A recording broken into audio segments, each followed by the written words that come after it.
Class 10th के सभी विद्यार्थी ध्यान दें। आज की इस क्लास में वार्षिक परीक्षा के लिए हिंदी का एक प्रश्न पत्र हम कंप्लीट करेंगे। तो जो आपकी वार्षिक परीक्षा होने वाली है उसकी तैयारी मैं आपको करवा रही हूँ। तो उसके लिए मैं आपको कुछ इम्पोर्टेंट प्रश्न सेटों के माध्यम से दूँगी। तो देखिए 6 सेट मैंने आपके लिए तैयार किए हैं। 6 सेटों को आपको पढ़ना है। तो ये आपका सेट ए है और ये यहाँ पे आपका सेट बी और ये आपका सेट सी है और ये डी है, ये वाला आपका ई है और ये वाला आपका एफ है। तो ये आपके 6 सेट हैं।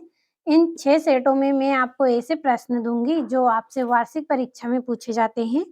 अगर आपको अच्छे अंक वार्षिक परीक्षा में लाना है, अच्छी परसेंटेज अगर आपको बनाना है, तो 6 सेटों को कंप्लीट करें। आपके हर एक सब्जेक्ट के 6 सेट मैं आपको दूँगी। विज्ञान के, समाज विज्ञान के, गणित, संस्कृत, इन सभी के मैं आपको सेट दूँगी। तो चलिए ज़्यादा समय भी आपका नहीं लूँगी, बिना किसी देरी के शुरू करते हैं हमारा पहला प्रश्न। तो ये आपका पहला प्रश्न है, सही विकल्प चुनिए। पहला है नवाब साहब ने खीरे की फाकों का क्या किया? तो जो नवाब साहब थे उन्होंने खीरे की फाकों का क्या किया था? खिड़की के बाहर फेंक दिया था। दूसरा है वाच्य के कितने प्रकार होते हैं? तो वाच्य 3 प्रकार के होते हैं। तीसरा है आपका बाबूजी किसका पाठ करते थे? तो बाबूजी रामायण का पाठ करते थे। अब चौथे प्रश्न की ओर बढ़ते हैं। ये आपका चौथा प्रश्न है, प्रगतिवाद के कवि माने जाते हैं। तो प्रगतिवाद के कवि कौन माने जाते हैं? रामधारी सिंह दिनकर। पांचवा है विनय पत्रिका के कवि का क्या नाम है? तो तुलसीदास नाम है उनका। छठा है वीर रस का स्थायी भाव। तो वीर रस का स्थायी भाव क्या है? उत्साह।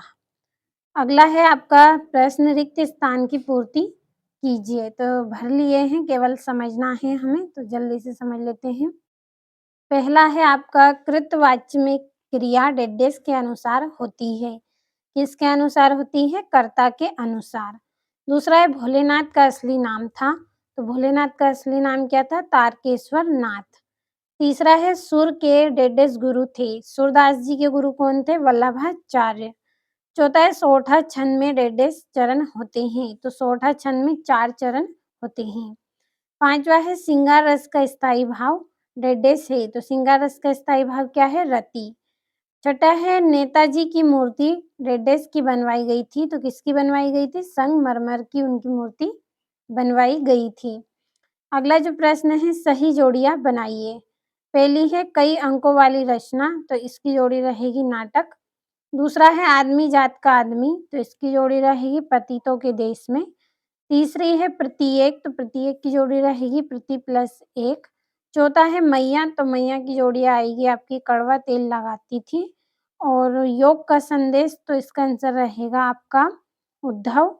और पंचवटी। तो पंचवटी की जोड़ी रहेगी खंड काव्य। तो ये यहाँ पे आपकी जोड़ियां हो गई। अब बढ़ते हैं हमारे चौथे प्रश्न की ओर। तो जो आपका चौथा प्रश्न है इसमें एक शब्द या एक वाक्य में उत्तर दीजिए। तो पहला है शब्द शक्ति के कितने प्रकार होते हैं? 3 प्रकार होते हैं शब्द शक्ति के। दूसरा है शब्द शक्ति किसे कहते हैं? तो शब्द और अर्थ के संबंध को शब्द शक्ति कहते हैं। किसको? जो शब्द होता है और उसका अर्थ होता है, इन दोनों के संबंध को क्या कहेंगे? शब्द शक्ति कहेंगे। तीसरा है आपका भोलेनाथ सिसकाना क्यों भूल गए?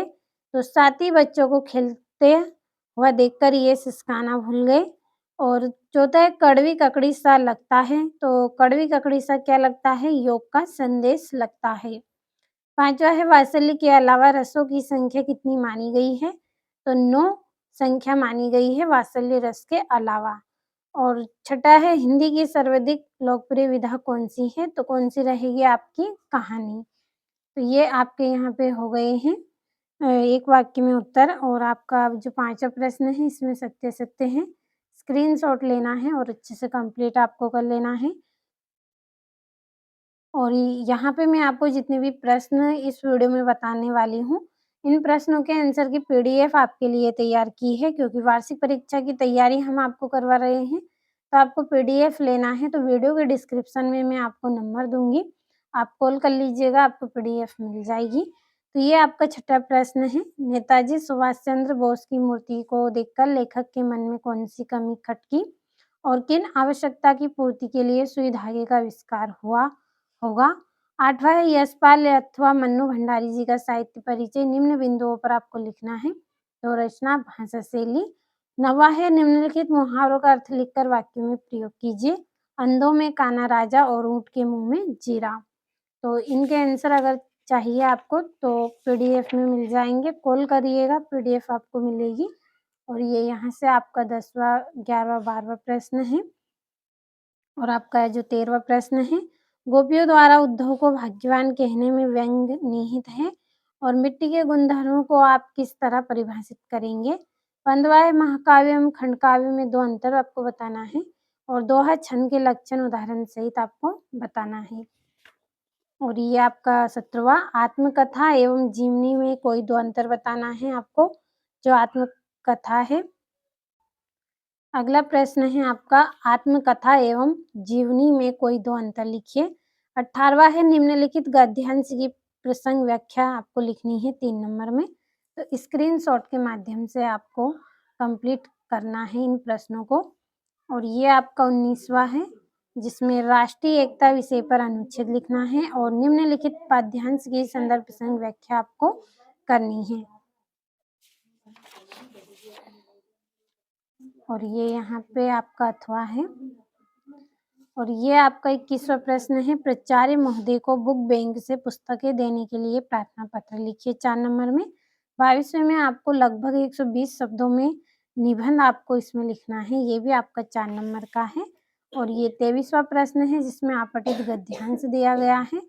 तो जैसा कि मैंने आपको बताया है कि वार्षिक परीक्षा की तैयारी मैं आपको करवा रही हूँ, तो उसके लिए मैं आपको 6 सेट दूँगी, तो आपको 6 सेटों को कंप्लीट करना है।